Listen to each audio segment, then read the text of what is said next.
อันนี้ให้เขาเลยความไว้พันหนึ่งที่นั่งเครื่องเสียงได้ที่พันหนึ่งหรือนี่ของเพียงที่เลี้ยง20 บาทมี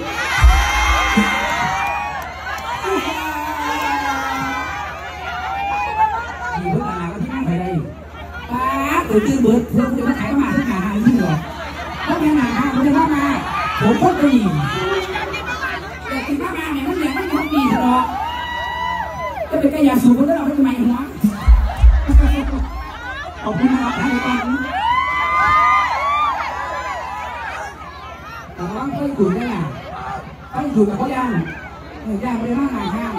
ย่างหนังขอเสียงร้อง